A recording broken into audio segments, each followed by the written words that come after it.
Greetings to all of you, and many thanks to Spain and UNOCT for organizing this discussion.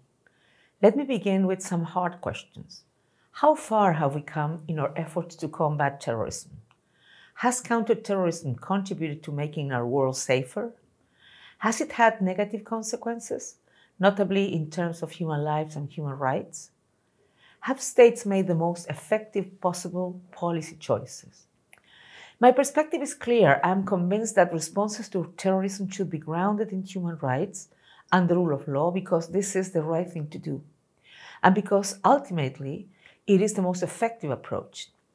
The lesson of the last 2 decades is that crackdowns, oppression, and militarized responses not only don't work, they are counterproductive.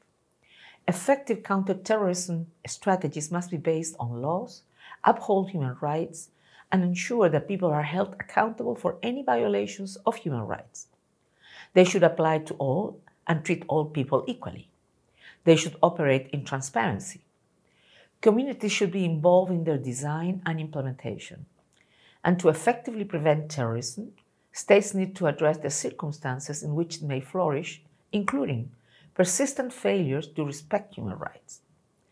Upholding human rights means also ensuring careful assessment of communities, which have been obliged to live under the control of terrorist groups, will avoid lumping together perpetrators with victims, a misstep which will likely deepen grievances and drive people to take on violent extremist views.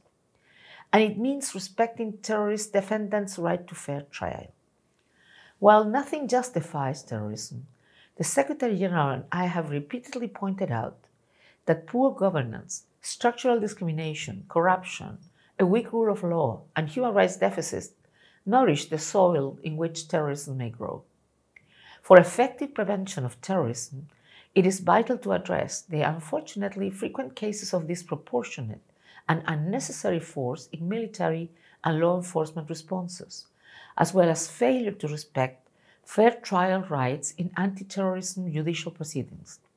It is essential to end actions that silence critical NGOs on the pretext that they are promoting or glorifying terrorism. Today, we see many cases of peaceful protesters, journalists, human rights defenders, and lawyers wrongly labeled as terrorists.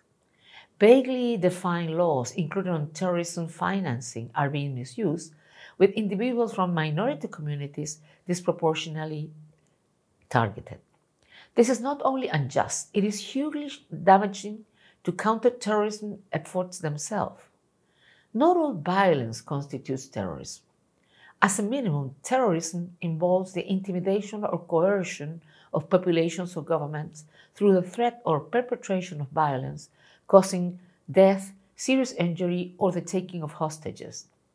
In the absence of an internationally agreed definition of terrorism, Security Council Resolution 1566 and the model definition provided by the Special Rapporteur constitute useful international standards on key elements of acts of terrorism, which I encourage states to adhere to. Criticism of the authorities and peaceful demonstrations against the authorities are not terrorism. Non-violent conduct should never be considered terrorism. Unlawful restrictions on free speech, freedom of information, the right to association, and peaceful assembly are contrary to the legal obligations of states and deeply damaging to counterterrorism efforts.